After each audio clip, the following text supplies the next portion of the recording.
کہ چاند اسی جگہ پہ پہلے نظر آتا ہے، اور انہوں نے صرف اس کو چھپانے کے لیے یہ جو تھیوری ہے یہ انہوں نے وہ کی ہو۔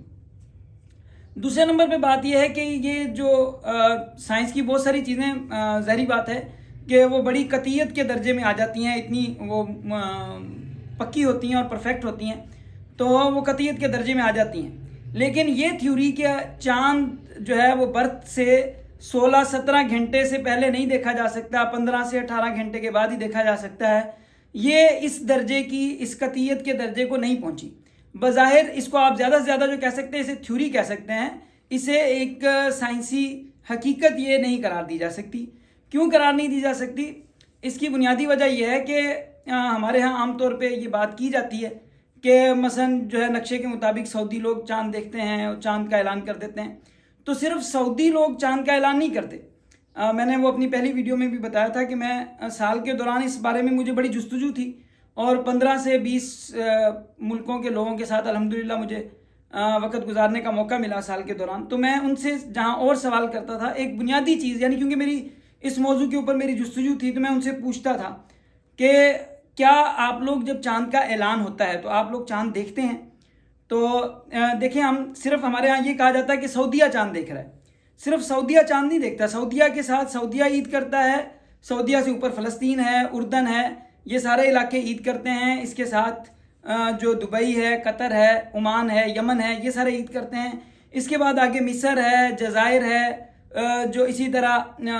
جیسے جیسے رات جاتی ہے تو یہ سارے کے سارے لوگ چاند دیکھتے بھی ہیں اور چاند دیکھ کے عید کرتے ہیں۔ اور یہ اس بارے میں یعنی یہ ان کے بارے میں کہنا یہ ایک بدگمانی پہ ہے۔ میں نے ان سے پوچھا آپ لوگ چاند دیکھتے ہیں؟ انہوں نے کہا کہ ہم چاند دیکھتے ہیں اور دیکھ کے عید کرتے ہیں۔ یہاں پہ مصر کے ساتھی میرے ساتھ تھے، عید کے موقع پہ انہوں نے ہم سے ایک دن پہلے، یعنی ہماری عام روٹین کے مطابق ہماری عید ایک دن بعد میں تھی، یہ میں بات بتا رہا ہوں 2013 کی بڑی عید میں انہوں نے میرے ساتھ مجھے کہا کہ کسائی کے پاس جانا ہے، گوشت لے کے آئیں گے، ہمارے رشتہ دار آج عید کر رہے ہیں تو لہٰذا ہم بھی عید سے ایک دن پہلے انہوں نے گوشت پکایا، صرف اپنے جو لوگ ہیں ان کے ساتھ یکجہتی کرنے کے لیے کہ وہ لوگ عید منا رہے ہیں تو ہم بھی آج ایک دن پہلے عید منائیں گے۔ تو یہ سمجھ لینا کہ صرف ہم ہندوستان پاکستان کے لوگ ہی چاند دیکھ کے عید کرتے ہیں اور باقی ساری دنیا کے لوگ جو ہے وہ چاند دیکھے بغیر عید کر رہے ہیں، تو یہ ایک صرف بدگمانی ہی نہیں ایک، بلکہ بہت بڑے ہم اپنے آپ کو دھوکے میں رکھ رہے ہیں۔ ہمارے لوگ ہر جگہ موجود ہیں، ہم جو ہے خاص طور پہ ان لوگوں سے سوال کریں۔ اب یہ کہنا کہ مثلا یورپی سائنسدانوں نے اگر مشاہدہ کیا بھی ہے تو وہ خط استوا سے کافی سائڈ میں ہیں، اس کی بنسبت جو خط استوا کے قریب قریب جو ممالک رہ رہے ہیں ان علاقوں میں جو ہے ہمارے لوگ بھی موجود ہیں۔ عید کے موقع پہ ہمیں جانا چاہیے۔ آپ اس تھیوری کو ایک سائنسی حقیقت تب کہہ سکتے ہیں جب آپ جہاں جہاں پہ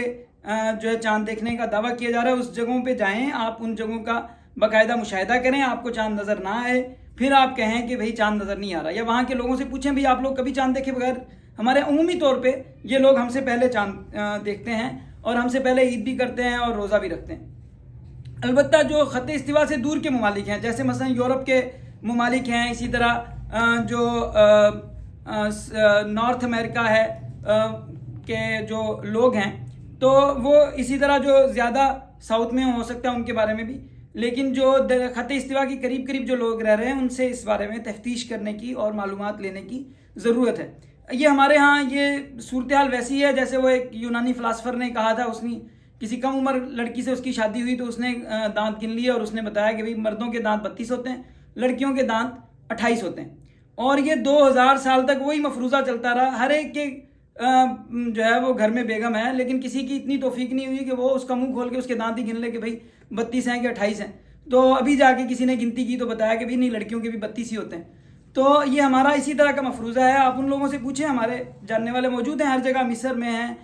اسی طرح آگے جو ہے وہ مراکش میں ہیں، اسی طرح جو یہ افریقہ کے ساؤتھ افریقہ کے ممالک ہیں، ساؤتھ افریقہ ہے اسی طرح، تو ان تمام ممالک میں دیکھیں ان لوگوں کو یہ سارے ہم سے ایک دن پہلے عید کر رہے، تو کیا یہ سارے بغیر چاند دیکھے کر رہے؟